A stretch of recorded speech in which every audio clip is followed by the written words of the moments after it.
untuk makan saja itu pas-pasan. Mana mau buat apa kan kuliah kan butuh biaya yang banyak. banyak.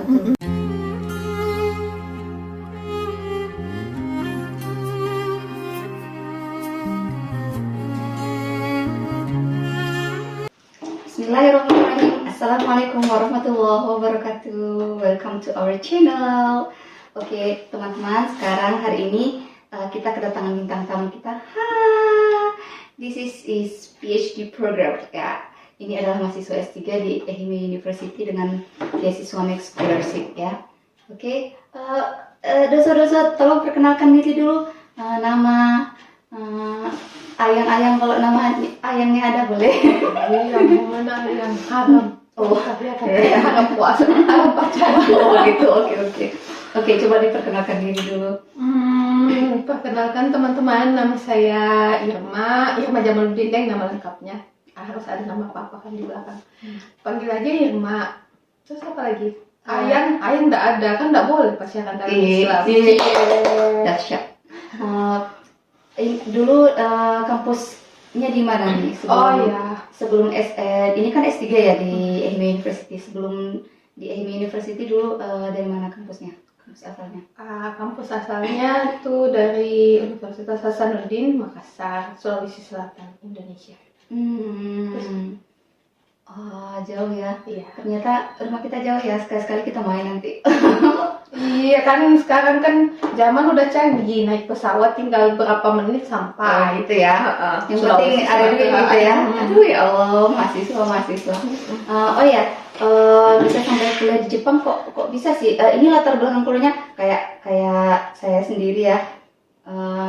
Kalau latar belakang keluarga kan kayak emak kami itu nggak tamat SD loh, cuma sampai SD kelas 2. Jadi latar belakang keluarga bukan dari keluarga yang katakanlah pendidikan tinggi, tapi kalau ayah iya sih tamat SMA. Kalau zaman dulu kan standar ya tamat SMA, tapi kalau mama kami itu cuma sampai SD kelas 2, malah nggak tamat. Tapi memang jiwa perjuangan kami itu kami dapat malah dari ibu ya, yang paling banyak mempengaruhi. Kalau Mbak Irma gimana latar belakang keluarganya? Latar belakang keluarga kalau dari segi ekonomi ya bisa dibilang pas-pasan lah. Pas mau makan ada, pas mau apa ada, alhamdulillah. Mama tuh ibu rumah tangga, papa ya petani biasa. Bukan intinya dari keluarga yang umum di Indonesia begitu ya? Ya kalau bisa dibilang apa ya, enggak, keluarga menengah ke bawah, mungkin di bawah kali ya. Mungkin kami keluarga bawah karena kan kalau dibandingkan dengan saya kan dari daerah tepatnya di Kabupaten Nrekang, dari desa. Kalau di desa tuh ya kami ya tengah-tengah lah, bukan orang kaya, bukan enggak, alhamdulillah kalau pas mau makan ada gitu aja. Pokoknya intinya seperti keluarga di Indonesia pada umumnya, gitu ya.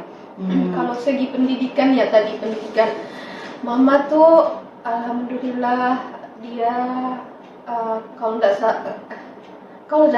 nggak salah saya dia sampai SMA, pernah dengar ceritanya sampai SMA, cuman nggak sampai tamat karena kan secara keluarganya tuh dari keluarga keluarga miskin lah ya.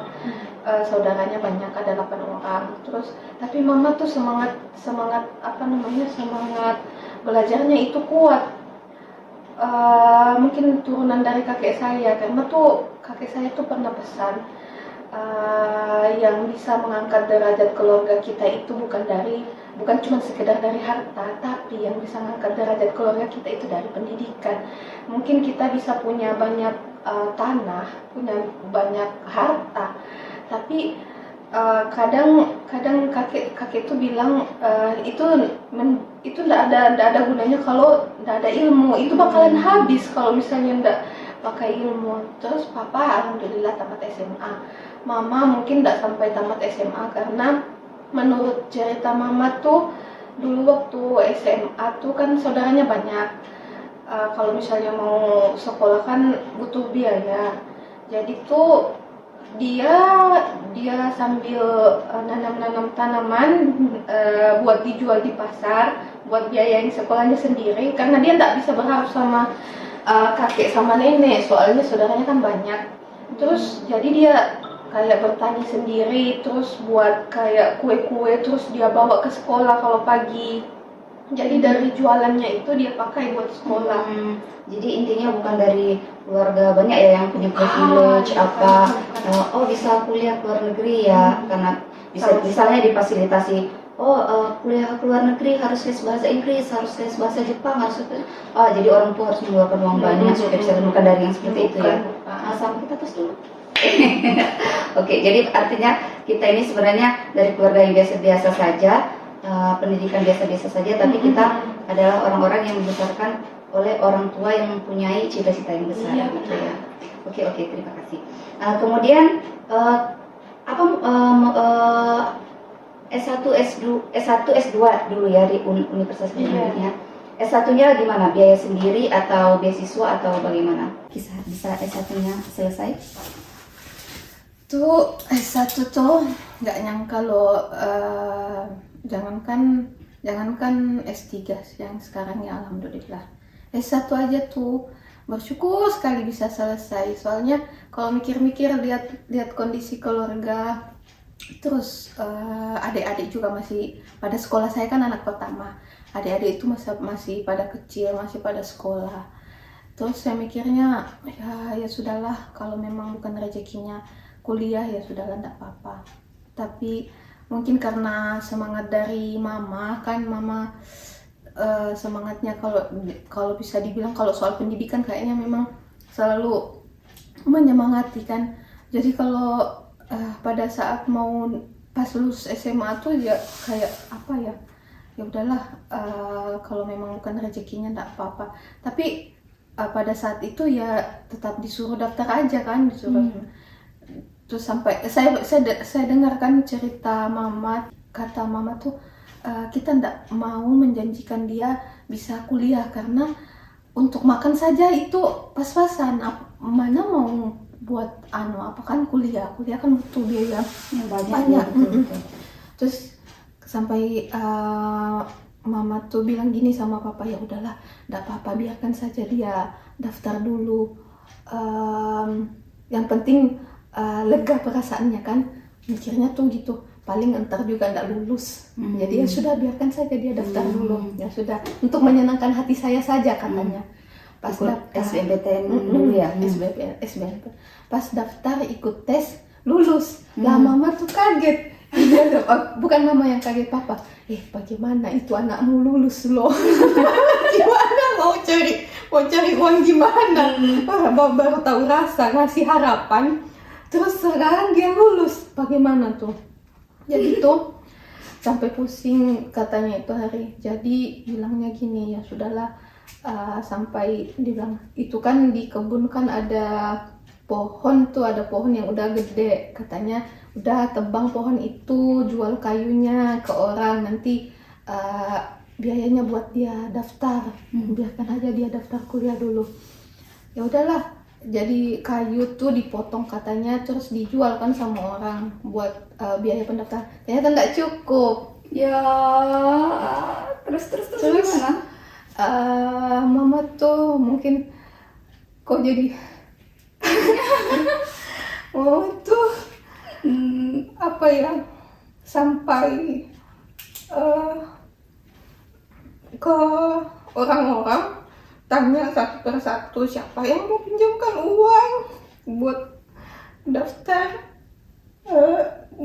anaknya, karena kan lulus. Dia dari awalnya kan cuma mau ya sudahlah untuk menyenangkan hatinya saja, biarkan dia daftar, ternyata lulus. Tapi mama nggak mau buat kecewa kan, jadi dia nanya satu persatu ke orang-orang siapa yang mau pinjamkan uang buat biaya daftar. Terus ya udahlah, alhamdulillah ada saudara tetangga, keluarga jauh ternyata ya yang meminjamkan. Saya ingat orangnya, semoga saya bisa membalas. Dia pinjamkan uang saat itu, berapa ya uang pendaftaran di situ, 600.000 kayaknya kalau nggak salah. Terus Itu 2000 berapa? 2000? 2008. Oh, 2008 ya. Oh, Jadi jadi pinjamkan uang berapa tuh, saya ingat mama bilang 600.000. Tapi tuh mama nggak pernah bilang ke saya kalau uang itu uang pinjaman. Tak pernah sama sekali dia bilang. ya memang orang tua sih seperti itu memang sama kayak kami juga itu kalau misalnya sering ya karena memperjuangkan untuk anak kuliah tadi kadang-kadang memang harus ya sama si orang tua aku juga kayak gitu. Dia enggak pernah sekalipun selama saya kuliah kalau misalnya enggak pernah dia bilang kalau itu uang pinjaman, enggak pernah. Cuman belakangan baru tahu kalau ternyata itu uang pinjaman. Dia cuma bilang ya udahlah pakai dapat, kamu enggak usah tahu ini mama dapat dari mana, ini namanya rezeki, pakai aja. Yang penting jangan dimanfaatkan sebaik-baiknya, jangan disia-siakan. Ya udahlah, akhirnya ke Makassar lah, daftar untuk pertama kalinya anak desa pergi menginjakkan kaki di kota. Oh, sama ya. Kampungnya Mbak Irma ini dulu dapat sinyal nggak? Dulu enggak, Sebelum kuliah dapat sinyal nggak? enggak ada. Oh, sama kayak kampung aku. Enggak ada sinyal. Juga belum ada sinyal. Karena tuh iya, jadi dulu pun awal kuliah tuh ya lucu karena kan apa namanya dari 50-an mahasiswa kan. Nah, satu-satunya mahasiswa yang enggak punya HP tuh Irma. Masih kayak pas orientasi orientasi siswa kan, senior nanya tuh tulis nama dan nomor telepon. Oke. Dan satu-satunya nomor telepon yang kosong di situ Irma. Terus apa kata seniornya? Iya, sama senior. Siapa ini Irma? Oh, sini maju. Dipanggillah ke depan. Ih, kamu ya sok cantik. Nggak ada yang mau odok kamu, nggak ada yang mau sama kamu pakai sosokan, nggak mau tulis nomor HP lagi. Jadi teman tuh bilang, memang dia nggak punya HP kak. Ya Allah, kasihan ya. Ya gitu. Ya udahlah, akhirnya saya daftar kan. Terus mama bilang dia sempat khawatir. Ini anak saya tuh pertama kali dia menginjakan kota, pertama kali ke Makassar. Terus nanti kuliah kan bajunya kan bajunya kan enggak seragam lagi kan, mesti baju yang Baju biasa ya. baju biasa. Itu sampai ke hal itu tuh dipikirkan, ini nanti anak ini pakai baju apa, bajunya tuh kayak gini dikit-dikit. Saya bilang yang penting kan bukan soal bajunya baru, bukan soal bajunya cantik, yang penting kan menutup aurat ya kan. Ya maksudnya saya bilang sama mama enggak apa-apa kalau memang bajunya baju lama. Dulu pun waktu kuliah tuh kalau soal baju tuh ya sering ke Pasar Terong namanya. Nah, itu tempat jualan baju-baju bekas. Nah, tuh seringnya pakai baju-baju bekas. Kadang juga teman-teman tuh Pada suka ngasih baju. Jadi S1-nya itu tetap dari orang tua juga. Biayanya dari orang tua. Kalau biaya habis pendaftaran tuh kan. Kan mama tuh udah dapat pinjaman buat biaya pendaftaran sama biaya masuk tuh. Biaya masuk berapa ya? Saya lupa. Mungkin sekitar 1 juta kayaknya, nggak salah. 1 juta.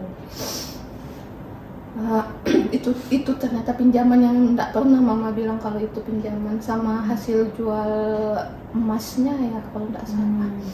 Pokoknya apa yang mereka bisa dijual, terus ternyata nggak cukup. Nah, pinjamlah ke pinjam ke tetangga yang keluarga jauh juga.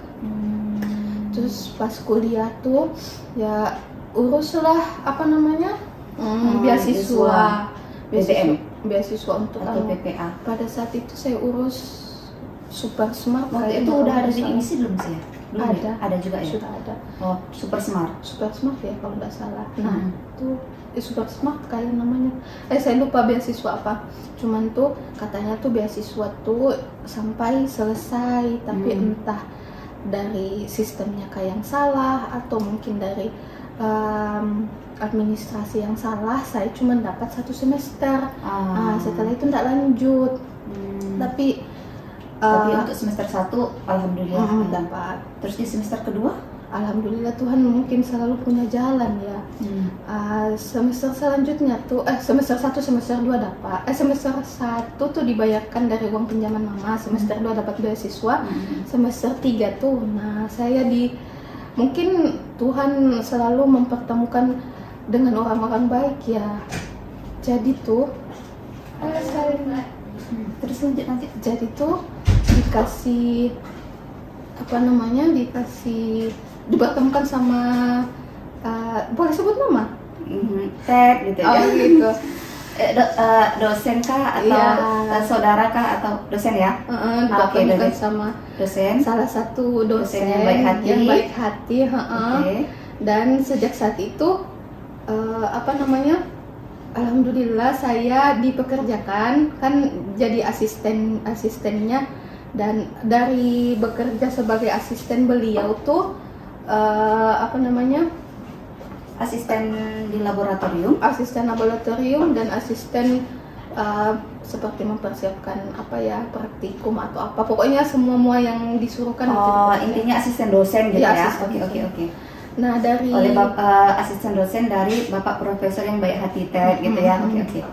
Dari situ ya SPP saya dibayarkan alhamdulillah. Dan kalau untuk jajan atau biaya di luar SPP tuh saya disuruh jadi guru privat anaknya. Privat kan anaknya masih SD saat itu, dan sekaligus guru ngaji.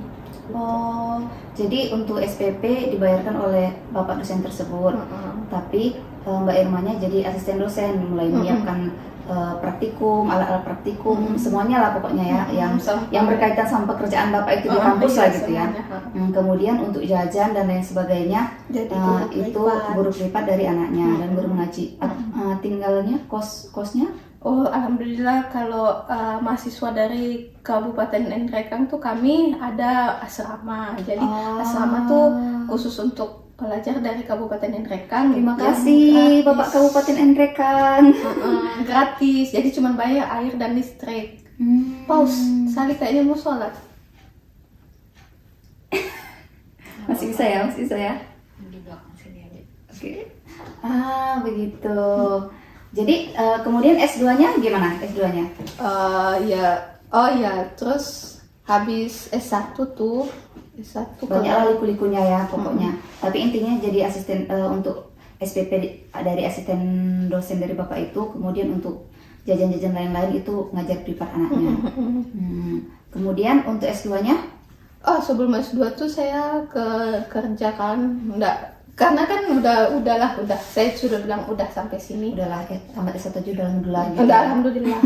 Jadi ya udahlah, karena adik juga kebetulan masih banyak dan masih sekolah.